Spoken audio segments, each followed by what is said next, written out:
सोरायसिसचा उपचार करताना आम्ही बऱ्याचदा काही आहारातील बदलांची शिफारस करतो जेणेकरून जळजळ किंवा सोरायसिसची लक्षणे वाढवणारे अन्न टाळता येईल.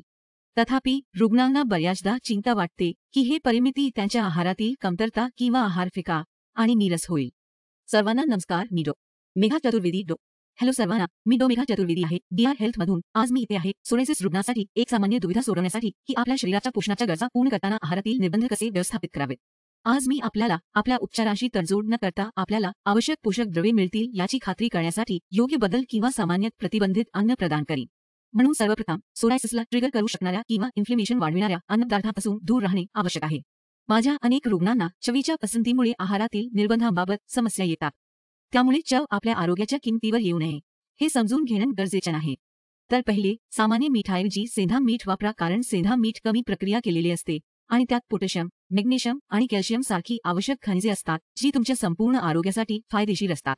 नियमित मीठ मात्र अत्यंत परिष्कृत असून पाणी साठवण्याची प्रक्रिया आणि रक्तदाब वाढवण्यास कारणीभूत ठरू शकते, ज्यामुळे सोरायसिसची लक्षणे वाढू शकतात.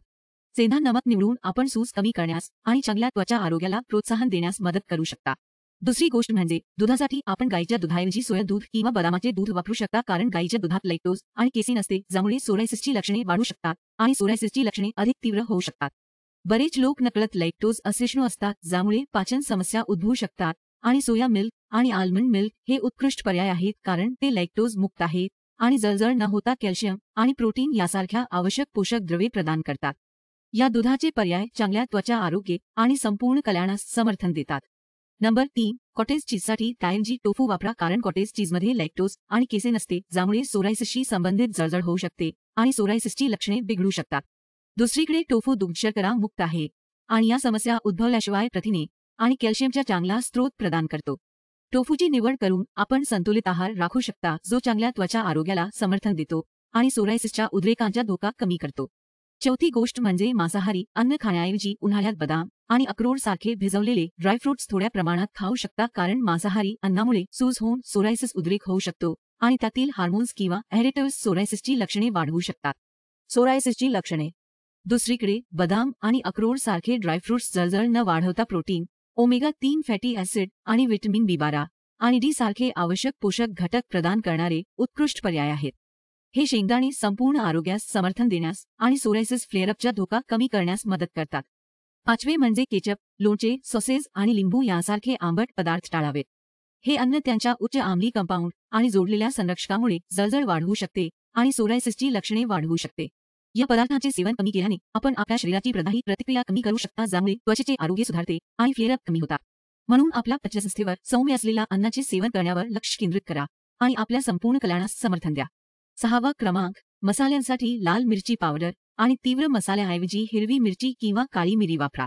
लाल मिरची पावडर आणि गरम मसाले शरीराची उष्णता आणि जळजळ वाढवू शकतात ज्यामुळे सोरायसिसची लक्षणे बिघडू शकतात. आणि हिरवी मिरची आणि काळी मिरी या समस्या निर्माण न करता चव वाढवतात.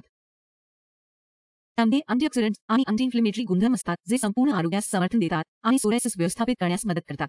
हे सौम्य मसाले निवडून आपण आपल्या लक्षणांना नियंत्रणात ठेवत चविष्ट जेवणाचा आनंद घेऊ शकता.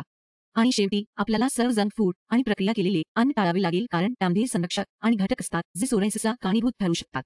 ते अस्वास्थ्यकर जंक फूड खाण्यापेक्षा पास्तासाठी रवा किंवा पिझ्झासाठी ब्रेडवर भाज्या वापरून तुम्ही घरी आरोग्यदायी पर्याय तयार करावेत. आणि हो, दारूला पर्याय नाही. अल्कोहोल पूर्णपणे सोडणे आवश्यक आहे कारण ते सोरायसिसला प्रतिबंधित करते. एक गोष्ट लक्षात ठेवा की आपला आहार व्यवस्थापित करण्यासाठी मजबूत आत्मनियंत्रण आणि हे बदल आपल्या आरोग्यासाठी आहेत हे समजून घेणे आवश्यक आहे. मित्र आणि कुटुंबासह आपल्या आहाराच्या निर्बंधांबद्दल मुक्त होण्यासाठी आणि सामाजिक होण्यासाठी आपल्याला अल्कोहोलची आवश्यकता नाही. ते तुमचे समर्थन करतील आणि तुम्हाला पाठिंबा देतील. योग्य उपचारांसह या आहारातील बदल आणि पर्यायांचे अनुसरण करून आपण आपला सोरायसिस व्यवस्थापित करू शकता आणि कदाचित बरे करू शकता. तर तेच आजच्या व्हिडिओसाठी आहे.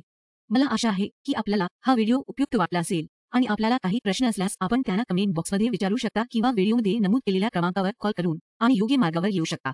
आपल्यासाठी सर्वोत्तम उपचार योजना शोधण्यासाठी आम्ही एकत्र काम करूया. पुढील व्हिडिओमध्ये भेटू. तोपर्यंत आपल्या शरीराची काळजी घ्या आणि ते तुमची काळजी घेईल.